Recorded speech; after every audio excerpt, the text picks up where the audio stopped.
Sure. I'm Cathy Barker Strack. Sometimes I go by Cathy Strack. And I'm my business. I don't know. I used to have a studio for 10 years. It was Precision Pilates. And then we moved and I closed my studio and I work for somebody else now. So that's kind of nice. Nice. So I don't really have a business per se. Right. You have a side gig writing too, don't you? Yeah, well, with the pandemic, that's my main gig right now. Actually, I've got lots of time. So, yeah. Nice. Can, can you talk? You're so like just so humble with it. Can you just talk about your book? You like this. It's pretty significant stuff, right? I know. All right. Yeah, let's get the book out of the way. So, Sure. uh, I had a client that was into genealogy, and I had the idea that I wanted to tell Joe Pilates' story. And so she and I talked a little bit, and then I found out that there were a couple people writing a biography of Joseph Pilates. So I said, all right, who's next in line? Well, Romana, right? Right. Some could argue that, but Yeah. I know. in my mind, it was Romana. Mhm. And so my client started looking up stuff about Romana, and she would come in for her session and she'd say, well, did you know Romana was from Detroit? And I'm from Detroit. And it's like, oh, that's cool. And so just one thing led to another. We kind of collected all this information, and it's like, yeah, let's write a book. And, you know, a mere 10 years later. Right. Mere. Yeah. Yeah. It takes 10 Love years to All be. Around was born. Yeah. That's what they say. Like it takes 10 years to be an overnight success, right? So. Yeah. Yeah. Yeah. So, you know, I have a background in psychology, and so I was used to interviewing people. Hmm. So my client and co-author would get me information. She'd get me contact information, and then I would call people and I would interview them. Yeah. And just right away, we got permission from Romana's family Amazing. because we didn't want to, you know, do it without that. Yes. And they helped us every step of the way. They were great, and I put together the book. I wrote it myself, and yeah. That's amazing. So, Yeah. yeah. The odd thing is, though, like I knew you said you wanted to talk about the book today, but I've moved on. Yeah. You're I'm over it? into Joe's world. Yeah. Yeah. I decided as I was writing Romana's book, I wanted to tell some of Joe's story, but I realized the book was really about Romana. There was no room in it to tell Joe's whole story. So that's when I really decided, all right, I'm gonna share what I know about Joe based on all these interviews. Because every time I would interview somebody about Romana, Joe would come up. Right? They kind of go hand in hand. Right. So I'm working on the biography of Joseph Pilates. And that will not take 10 years. Yes. Oh man. Most of the research is done. Yes. Although I'm kind of excited. This is what geeks me out right now. I get to go to a library tomorrow, which is relatively safe, and do some more research about the Turner's organization. Okay. So in Germany, they were called Turnverniers. Okay. And then these Germans came over to the U.S. like in the late 1800s, early 1900s, and they opened these clubs called Turner's Clubs. Well, it's gymnastics. Right. Yes. Right? And Joseph's father was a member of the Turner's Club, Turnverniers. Yes. So I'm going to the library, and they have all these archives, and I'm going to see if I can find anything out. Fascinating. Yeah. So, and then my next book, right? Because why not? Why not?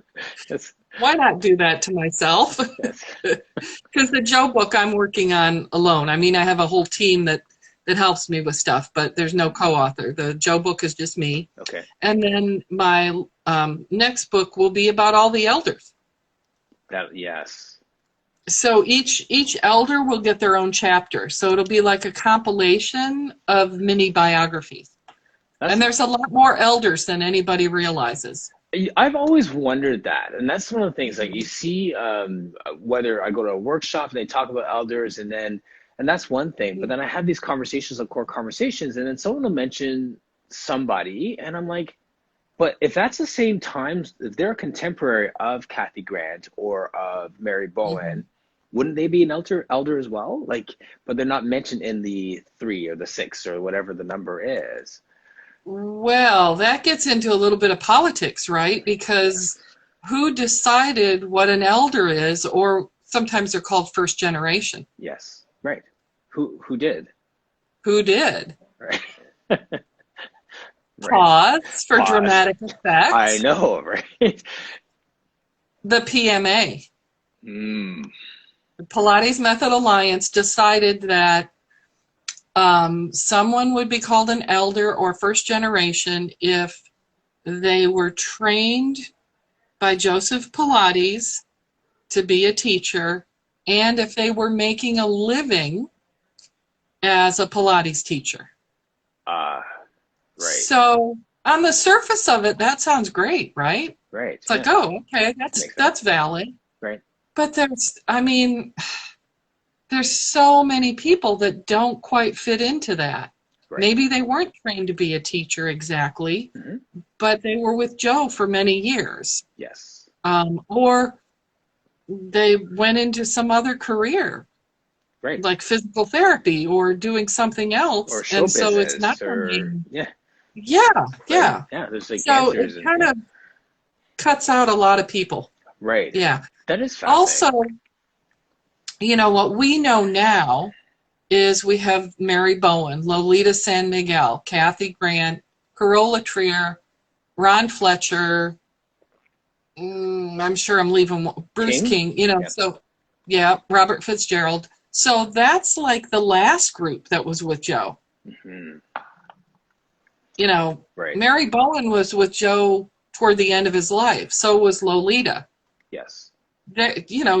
Joe was in the U.S. from 1926 on. Right. There were plenty of other people that trained with him. Right. Yeah. Anyway, I get excited. Right. Exactly. Well, and then even within the elders, then you hear, okay, well, then you have Cathy Grant and you have Lolita as the only two who are certified by him. What does that? What does that mean? And does that give them a hierarchy? Are they like the two above the 12 sort of thing, or? I don't think so.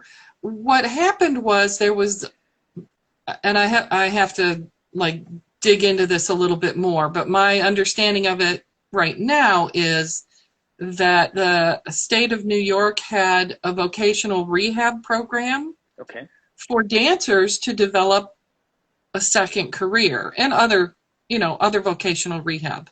Yes. And so it was a state program that Joe signed off on. Okay.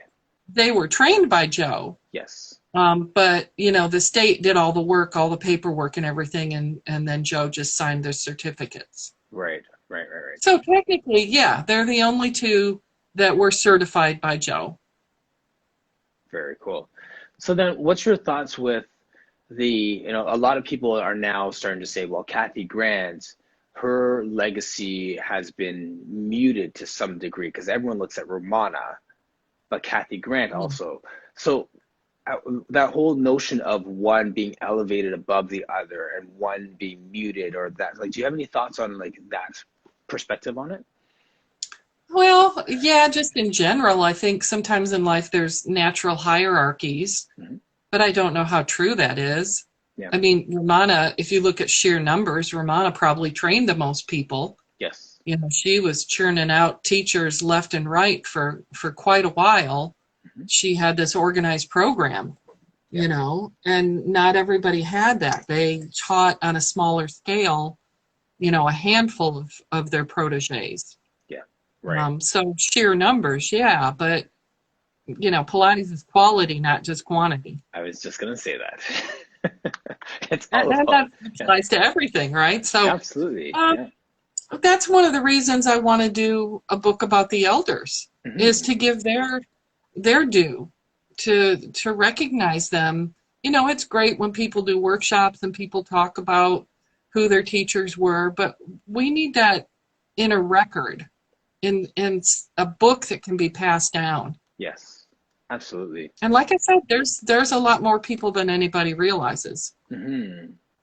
And then in terms of a Joseph Pilates biography, are Mm-hmm. there, I mean, Caged Lion just came out. I'm sure there's others that came out over the years that pay some homage to him in that way. So what would be different about your book? Just the vantage point from the people that you've connected with, or? Okay, so with all due respect to everyone, and I mean that, right? Mm-hmm. So Javier Perez Pont came out with his book first. Okay. It's a huge biography. It's chock full of information, but we know a lot more now. Okay. Okay? Yes. And that his book just kind of threw a bunch of facts at you. Yes. All right? And then Eva Reinke came out with her book a couple years ago. Mm-hmm. And she's in Germany, so she had great information about Joe's life in Germany. She tracked down some family members, but it was more like a story. Okay. Okay. Yes. Yeah. So then John Steele came out with his book, which is a memoir. Okay. I feel like I'm mansplaining.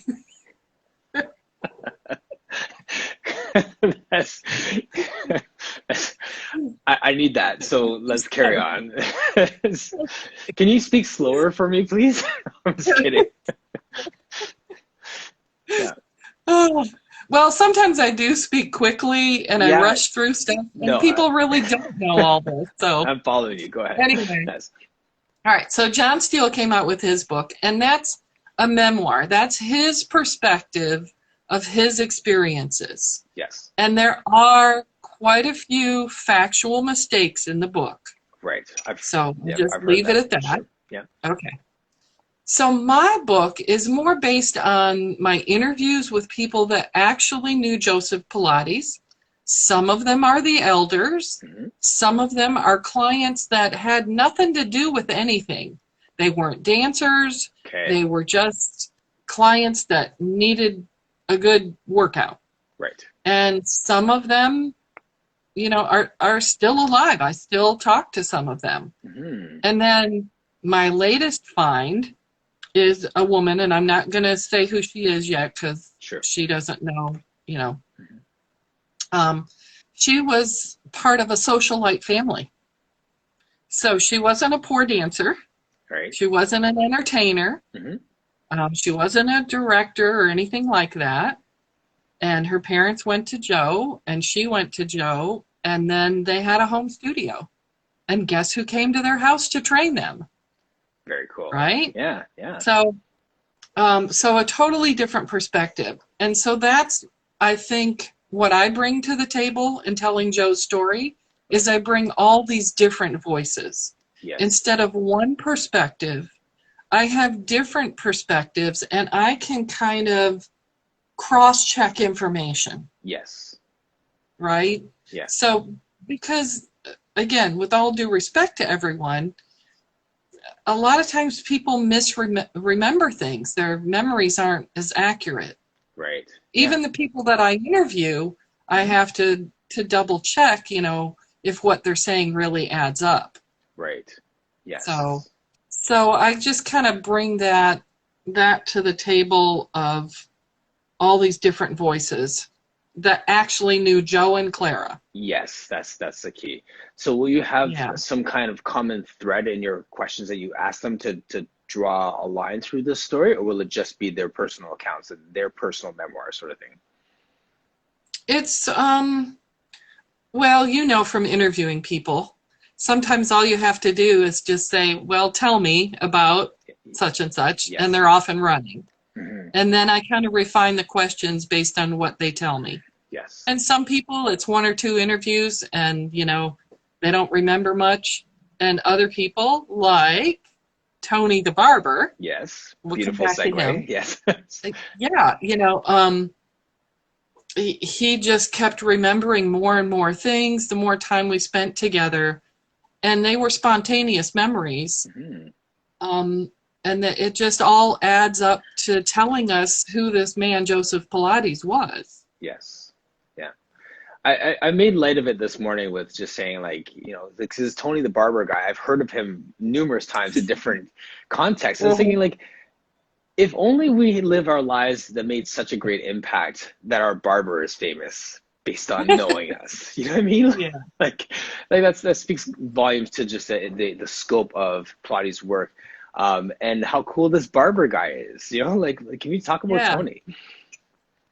Yeah. So when I was doing some research early on about Joe, I found an article, just a little blurb in a newspaper in the Berkshires, Mm-hmm. and which is in Massachusetts. And it just said something like, the Return to Life Club will meet on such and such a date, and their officers are, Joseph Pilates, and the secretary is so-and-so, and the treasurer is so-and-so, and the president is so-and-so. And I thought, wow, here's a bunch of names I've never heard before. Yes. And it was a group of about 25 men in this small town in Massachusetts that lived in that area, which was right next to Jacob's Pillow, which is a summer dance camp where Joseph Pilates would go and teach. Yes. And he had a cottage there, right? Mm-hmm. And Joe would go into town and he would get a shave and a haircut. He'd get some groceries. He'd do this, that, and the other. And one day he walked into the barber shop and met Tony Carlino. And so Tony's, I found Tony through that newspaper ad or article. Yes. And he was like, oh, yeah, I remember Joe. And we just started talking. That's cool. And just rich with stories. Yeah. At first it was just, Joe would come in and he told me, it sounds like Joe made him do the teaser.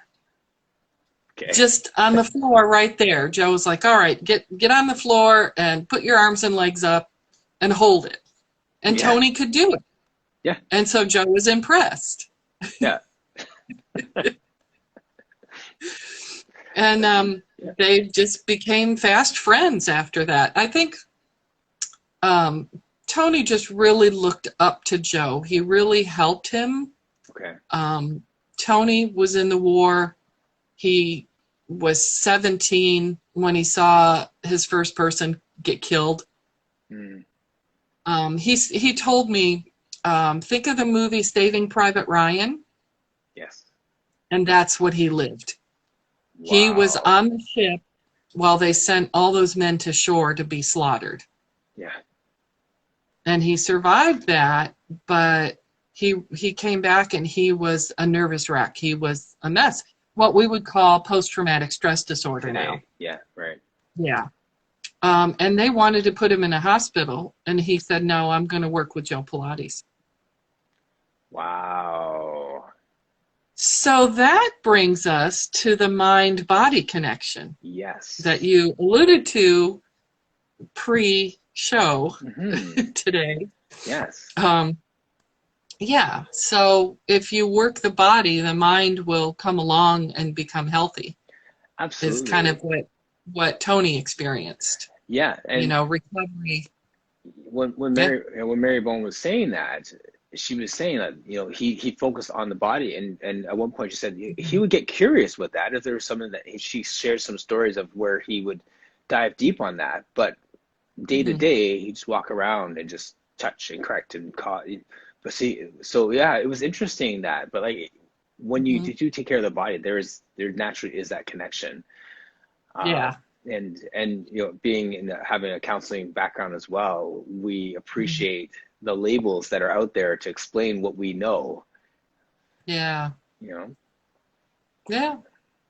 I think also the discipline of Pilates, that it can be kind of regimented. It's like just having a trainer and working out regularly. That that gives some structure to your life. Yes. And then neurologically, the things that we do in Pilates are very different than what we do as a personal trainer in a gym. So there's a neurological connection. Yes. That helps. I think that gets lost in the work a lot. Sean Gallagher does some really good work on that. Mm-hmm. He talks about the limbic system and Yes. the neurology and all that stuff. Right. Well, it's new neural pathways, right? Like we get so set in our ways, and we've carved out certain paths to do everything in our Mm-hmm. lives, right? So now, Pilates is so different from your squats and deadlifts, and you're walking to the store and picking up your kids. That now Mm-hmm. we're putting different demands on the body, so that there's such a neuromuscular fatigue that comes from trying to Mm-hmm. understand all this and then move at the same time and smile while you're doing it, right? Like, I don't know about Yeah. that smile part, right? Yeah. Um, yeah. So to bring that back to Tony, Hmm. that's what Joe brought to him, was that health and that recovery. And Tony never charged him for a haircut or a shave. Yes. He was just grateful forever, and they would spend time together, and Tony would work out at Jacob's Pillow. And he wasn't so much a New York City person, so he couldn't tell me a lot about the studio in New York. Okay. But he told me about this other life that Joe had. When I first started, I just think of Joe Pilates day in, day out, just work, work, Yes. work at his studio. He had no life, no nothing. He just trained people over and Right. over again. Went to bed, got up, did it all over again. Well, no. I mean, Joe had this summer cottage that he would go to that he said he couldn't live without if he couldn't go into the country and replenish himself. The city would have just killed him. He wasn't a city kind of person. Yes. Right. So Tony is able to give us that glimpse of what Joe was like outside of the city. And now with this new person that I'm interviewing, I get a look at how Joe worked with socialites and with wealthy people. Hmm. Yeah.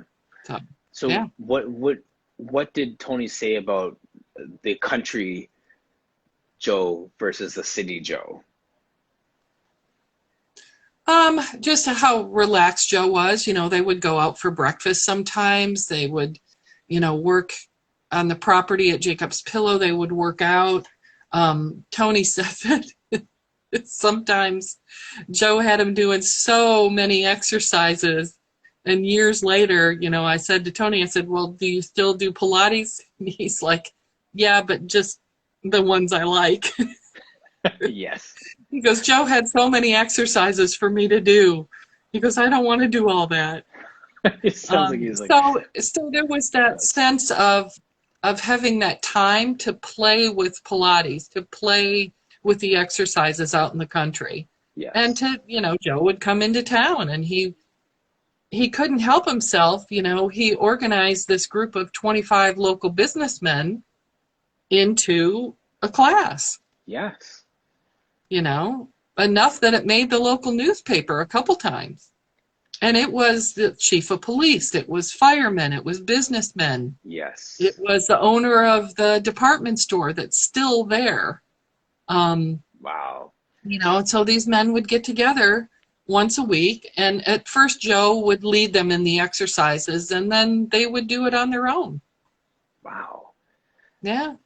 There's So just a That's mat class. fascinating. Yeah, Yeah. it's so simple. And I mean, and you own a business, like doesn't that challenge you to think like it's that simple? Like why don't I just go out and get the chief of police to, like Yeah. yeah, Well, you're talking a small town in Massachusetts, right. in the 50s, In the 50s. 1950s. Right. Yeah. And Yeah, it was no women, by the way. It was all men. right. So, Right. little sexism there. But what are you going Yeah. to do? I didn't hear the sexism in that as much as to say, oh, like, good luck trying to get 25 men together for Pilates today. Oh, good point. Yeah. Yeah. Right? That's saying, Yeah. So Joe was just, really always thinking, how could he help people? Yes. He just wanted to teach his method. Yeah. That every time you look at people who are like uber successful, you see that trend of them Mm-hmm. being so passionate about their craft more than their pursuit to make $1 million with their craft.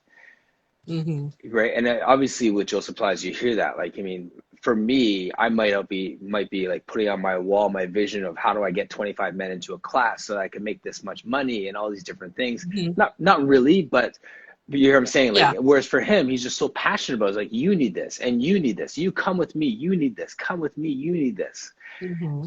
And to have that fervor, to have that passion for the work and that charisma to get people to actually follow you with it. Yeah. Yeah. That's the challenge. Well, and then try and have some balance in the rest of your life. Oh yeah, balance. Yeah. That. Right. Right. Yeah. Yeah, it's fascinating. And Yeah. Cathy, I always ask these questions. Like, I've had Blossom on where she's talking about Cathy Grant. I've had different people talking about their people, and I Mm-hmm. always want to circle back to you, or in Okay. Blossom's case, Blossom. So, can you tell me a little about your studio, like how that went before you moved, and what made you decide to make those moves? Because there's so many people that watch this that may be like a teacher trainer, or they have their studio and they're just kind of on their path somewhere in this continuum of their Okay. Pilates journey. So I'd just love to hear like your path in Pilates. Sure. Sure. So, I was a therapist, and that's a desk job, and I was looking for some stress relief, and got into taking fitness classes and then teaching fitness, personal training, and along the way discovered Pilates, and just transitioned out of psychology and into fitness full time, and it just became Pilates for me. There was nothing else. Yes. Once in a great while, I'll miss lifting weights, Mm-hmm. but because I also trained to do bodybuilding. Oh, did you? Nice. Yeah, Yeah. yeah. Yeah. Um, so, but I mean, we know Pilates is just so engaging, Yes. mentally challenging, physically challenging, and I just became consumed with it, and I just wanted to study it and learn all I could and do something with that. And of course, I have to make a living because I'm not independently wealthy, and my husband has a government job. So, Yeah. um, yeah, so I decided to open up my own studio. At first, it was just a little room at the local YMCA. Right. I had a reformer, a ladder barrel, and a table for a desk, and that was it. You just rented that And room? then, yeah, just rented a room, Yeah. and I would go back and forth between personal training and teaching Pilates, and then it was like, all right, maybe I need to get a little bit bigger, and I had a client of mine that had some property Yes. that he could rent to me. So here, I love this part of the story because this will never happen again. It was 2,600 square feet Right. of space, right? Big. Yes. Had a bathroom, had a kitchen, Okay. huge space. Guess how much I paid in rent? Okay. $500. Man. For 5 years, I had that. Oh. I know, it was wonderful. It was like my own little clubhouse. It was great. And I Yeah. didn't have any other teachers. I lived in Fort Wayne, Indiana, and it's a pretty small town, actually. There really was never anybody that I could have brought up to become a teacher for me. Mm-hmm. And it just became my habit to just be by myself. So, Yes. yeah. And then about 5 years ago, we realized we weren't getting any younger. My husband absolutely loves the Cincinnati Reds, Okay. and we decided to move to Cincinnati. Simple as that. So closed the studio, sold the house, he transferred, and here we are. That's a great story. Yeah, I tell people sometimes I watched one too many Oprah episodes and pursued my passion. Right. Yeah, it just, why not? Life is short, and live where you can. Yes. So we love it here. I love it. Yeah. Good So for you. I work at Body Mind Balance, which is a studio in Cincinnati Okay. with Julie Cordier, Hmm. and she was a trainer for Power Pilates. Yeah. So I went through the Power Pilates program. I was trained in Cleveland, and I did train for a couple years in Chicago, but I didn't finish that program. Okay. So a couple certifications here and there, and Yeah. What was your first certification? White Cloud Studios in Cleveland. Okay. Troy McCarty. Troy. Yes, I've had Troy Troy's a on. character. Yes. Yeah. Yeah. I took a class with him too. Super smart guy. I really enjoyed that. Yes. Very sharp. Very sharp. Yeah. Yeah. Yeah. And you said something and you just kind of made it so matter of fact. You're in counseling and then you just went to fitness. Like, Mm-hmm. that's a big jump. And I know because I've made that same big jump. So what was it that Yep. made you decide to, I mean, they're very similar. They're very, very similar, but still it's a jump. Mm-hmm. What made you decide to jump? I just felt like my soul was dying. Right. I mean, you just sit in an office and hand out Kleenex, Right. and not that there's some value to that. I guess I just never felt like I was a good therapist. Okay. It wasn't my passion. It was something that came easy to me. Yes. I'm a good listener. I'm compassionate. I have a personal history. Mm-hmm. I was abused as a child, so I have that empathy, Yes. and it just seemed natural to me to become a therapist. Yes. So yeah, but then it's like once I got into that day in, day out, just stuck in an office, it just didn't seem life-giving to me. And so I started, like I said, I started taking some classes and just loved it. Right. Just loved it. Loved the physicality of it and teaching people. I was kind of a natural ham. I don't know where that came from. Yeah. Because as a therapist also, right, you have to stay neutral. Yes. Right? Even working with kids, you have to reserve a part of yourself. Yes. It's a one-way relationship. Right. You can give positive regard, you could show empathy, but you can't say you ought to do this. It's not personal. Right. Yes. Right? And so it just, there was just something lacking for me. Mm-hmm. And it was a careful transition. I went part-time therapy, part-time fitness. Yes. Because again, got to make a living somehow. Right. Yeah. Which I never made that much money in therapy as a therapist anyway, not for profit organizations. Yes. That kind of thing. Right. Yeah. But you get that feel good feeling. Yeah. Doesn't pay the rent, but it feels good. Yeah. And then you move into fitness, and then you realize that with those endorphins pumping and then people feeling good and then reaching physical goals, as superficial as their goal is, when they reach it and they feel good, you realize that it's scratching that same itch that the counseling thing was doing. Mm-hmm. Yeah. Well, and I felt like there was more that I could do in fitness. Yes. I could teach group classes. I could do personal training. Yes. I could work on my own workouts. I got into half marathons and marathons. Yeah. And bodybuilding. Yeah. Right. So all that stuff, it just seemed more diverse, and the workshops and going to, to trainings. For a while, I was a teacher trainer for the YMCA. Okay. So I could teach other teachers. Yes. It just seemed more interesting. Yeah, absolutely. Yeah. And I was saying, before when we were talking about it, I was saying in my experience in counseling and moving over to fitness, that the conversations I was having over the bench press was more engaging than the conversation I was having in the counseling setting. Yeah. And maybe because people just had one-sided. Right. And I think people's guard was down more too, right? Because like you're just talking. You're not sitting there like, tell me more about this situation, and then they clam up on you, right? So yeah. Well, and you worked with teenagers, right? yes. Yeah. Yeah. Yeah, It's a special breed. so it is. It really is. Yeah, yeah. Yeah. But yeah, and overall though, the within that there's that progression too. I thought that it was neat that yes, you go from counseling to fitness, and you're in fitness, and you find Pilates, and everything starts to just fade to black, other than the Pilates for a minute.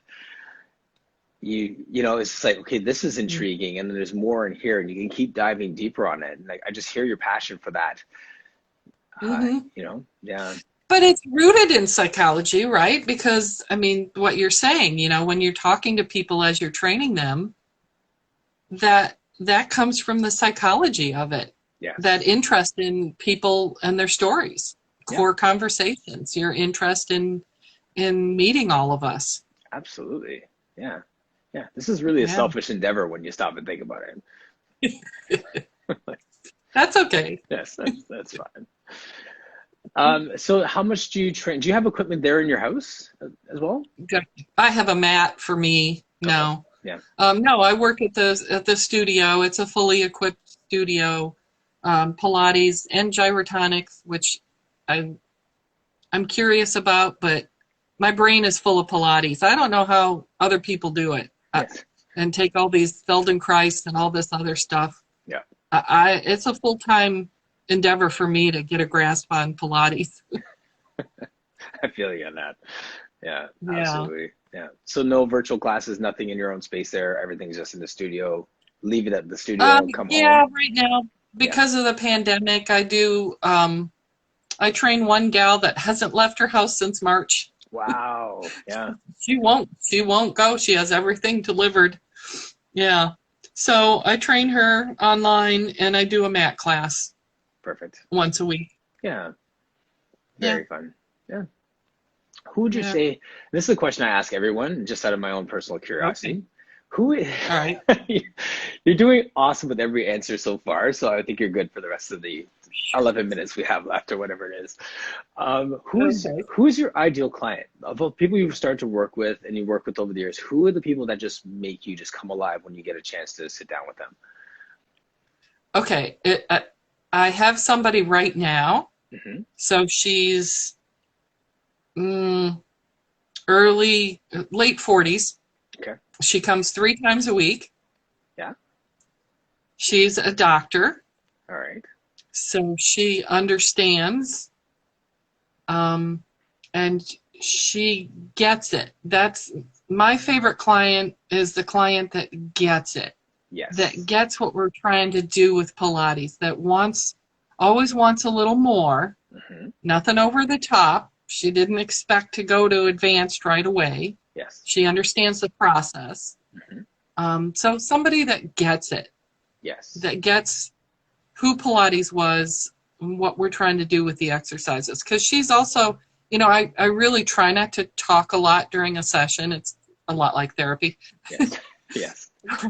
But, I'll tell her little tidbits, little stories, and she's always curious to know what I'm working on from the Yes. historical standpoint. Right. So that's nice. That's nice to have somebody that gets it and appreciates the work. I was going to say appreciating the work is key. Yeah, that's Yeah. definitely a fulfilling Yeah. piece. Yeah. But, the people that don't, okay. I mean, therapy is like that too. All right, if you don't get it, you don't get it, but you're still going to come in and you're still going to do the work, and we'll see what happens. Right. Yeah. Yeah. You get converts every now and then too, right? Yeah. Yeah. 3, 5 years down the line, somebody remembers the next exercise on their own. Yeah, Right. that's a success. That's a win. Those people that are just like, just tell me what to do. Yeah. Yeah. Yeah. Well, that's the conversation I had with one of my clients yesterday. We were talking now with Chelsea was on yesterday, and with her motor learning theory and all these complex things that are beautiful labels for what we do. I went Mm-hmm. into talking with my client I had right after her, and I said, well, there's this motor learning theory and these exercises are connected. And she's like, I just do what you tell me to do. I don't think about any of it. I'm like, so you didn't realize that the teaser that we were doing with the springs was the teaser on the reformer that was a teaser on the mat? Like, you never, she's like, no, I just listened to you.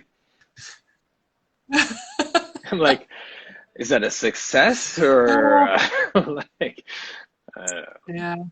That's people. Yeah. Yep. Yes. But maybe from that conversation now, maybe she'll pay a little more attention. Yeah, I hope so. Yeah, Yeah, yeah, yeah. Either way, she's looking great, feeling great. So it's a yeah, win. It's a win for her. So yeah. yeah, yeah. Well, and our clients are kind of a reflection of where we're at in our training too. Oh, absolutely. Absolutely. Yeah, I'm sure you've had clients who dreaded the fact that, like the Monday after a conference you just came back from. yeah, Yeah. yeah. Yeah. Or I have an old client that, every once in a while I talk to her and she's all about the breath because at one point I was all about the breath work. Yes. And she's still trapped there and you've moved on 7 different Yep. concepts since then. Yeah. Yeah. It's so fun. It's such a great industry. It really is. Yeah, yeah, It's yeah, it's pretty special what we're able to do. yeah. It's a treat. Yeah. I'm really excited to see your books coming through. All the best with that. Thank you. Yeah. Stay tuned. Yes, absolutely. So people can go to my website, cathystrack.com, Please, yes. Yeah. and then also check out we need to tie in Tony, my Wall of Fame Fridays. Yes. I So mentioned that in every the intro. Friday, It's very cool. and there's no rhyme or reason to that. Hmm. Just whoever pops So up. whoever's on my mind, you know, and when I first came up with that concept, there was just so much negativity in our world. Hmm. And I just thought, you know what? I'm going to put just a little ray of positivity in there. I So love it. Wall of Fame Friday. Yeah. And Tony was the first person because he just embodies that enthusiasm Yes. for Absolutely. Pilates. Yeah. Yeah. Yeah. It's great. I read 7 of them today. And that's totally on my trends. Like I just looked them up on Google after. Like I dove deep on your Hall of Yeah. Fame Friday. So yeah, thank you so much. Personally, really, Okay. really enjoyed it. Yes. Well, Yeah. and I do try and keep them light. I don't want it to be this whole biography. So I Hmm. just hit a few highlights, a memory or something, Yeah. and yeah, Yeah. That was just a little acknowledgement. would you say it was the teaser? A little bit, yeah. There you go. Thank you so much for your time today, Kathy. I just really, really enjoyed this chat. Thanks. Yeah. Love to do it again sometime. All right, let's do it. Okay, I'm gonna sign All you right. off and I'll send you a Take care. message later today. Thanks so much. All right. Thank you.